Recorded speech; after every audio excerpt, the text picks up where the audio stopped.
Thomas Sankara. May his soul rest in peace. Sankara took over power at the age of 33 after a bloodless military coup. The first thing that Sankara did was to reduce the salaries of all the ministers and all public officials, including his own salary. He took away their luxurious cars, Mercedes-Benz at the time, and he made them drive regular cars. He himself was driving, what do you call this thing? Okay, that was what he was driving. Anyway, no more first class. All officials had to fly economy. Not a single special preference was left for these officials. He put an end to colonial taxes and embedded in his people to stand against colonial mentality. He took care of food, he took care of housing, he took care of health care for his people. At that time, several African countries were dealing with disease epidemics, but not in Burkina Faso, because he provided vaccines for polio, measles, and meningitis. In 1 week alone, 2.5 million people were vaccinated. His government was the first African government to publicly recognize the AIDS epidemic as a major threat to Africa. He was also one of the first head of states in the whole world to promote women's rights. Yes, the very first African leader to appoint women to major cabinet positions. Take a look. Ce qui veut dire que nous devons donner à chaque femme un emploi.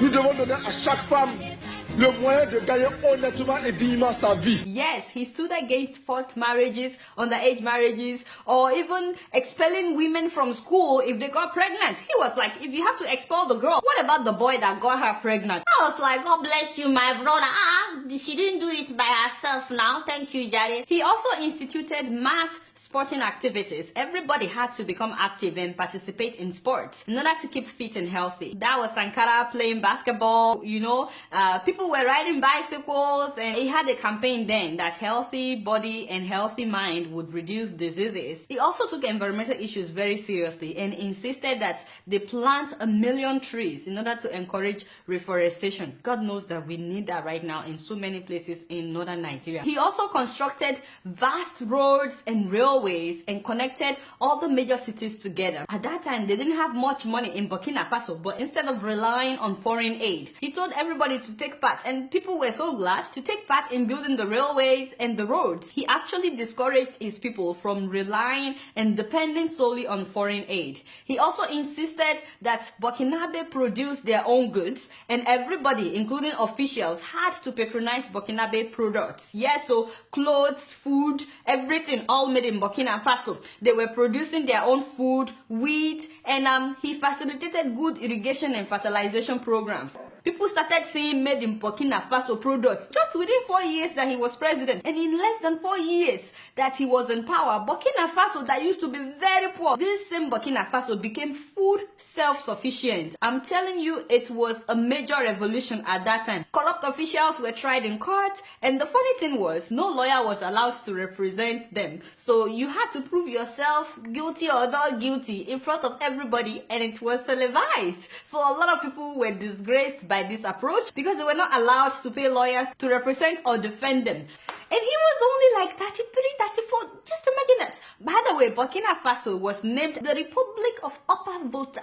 at that time by the French, the colonial masters. Sankara was the one that renamed it as a Burkina Faso, which means the land of upright men. He also commissioned several housing projects for the less privileged, and he was out among his people, always, you know, relating with people. He was not untouchable. You know how nowadays our leaders in Africa, they have this long convoy following them, and everybody has to get out of the way. No, Sankara was never like that. He related with anybody and everybody. This man took Burkina Faso out of misery in less than 4 years. Less than 4 years. Of course, the French, did not like that they were losing grip of their former colony, because he stopped borrowing money and he stopped relying on their foreign aid, and they wanted to make sure that other African countries don't follow his footsteps. You get what I'm saying? In fact, all those that were benefiting from Africa's underdevelopment at that time, they were not happy to see Burkina Faso rising, becoming self-dependent. So guess what they did? They sponsored his very best friend from childhood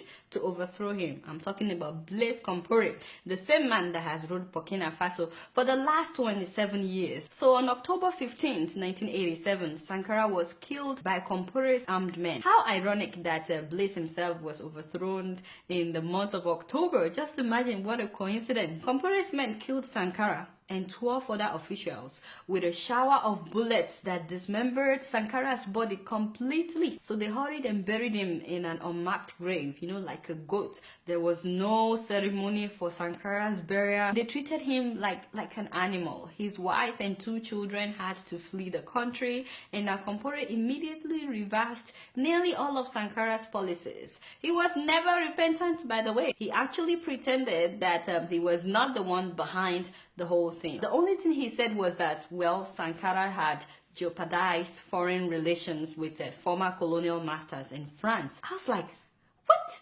That's the reason for you to kill the guy? Compaore rejoined the International Monetary Fund and the World Bank, and he went right back to being a puppet in the hands of France. And once again, what would have led to true self-dependency and freedom in Africa was quenched by this man. You know, the question is, would we learn a lesson from Burkina Faso? I mean, all the African countries where corruption is being celebrated today, can we learn from the Burkinabes? All the countries that have dictators in power, when will you guys have your own revolution? But you know, as much as I admire Thomas Sankara, the man whose legacy will never die, you know, it actually reminds me of the fact that in Africa, we kill those we should celebrate, and we celebrate those we should get rid of. The sad thing is, we never really appreciate those that are advocating for change until they are gone. To be honest, not many Nigerians celebrated Fela Anikulapo Kuti when he was alive. No, not many people celebrated him at that time.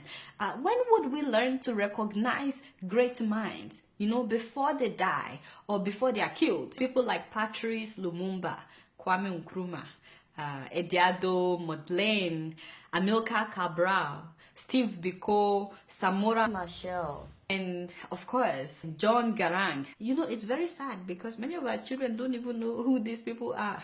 Anyway, congratulations to my people in Burkina Faso,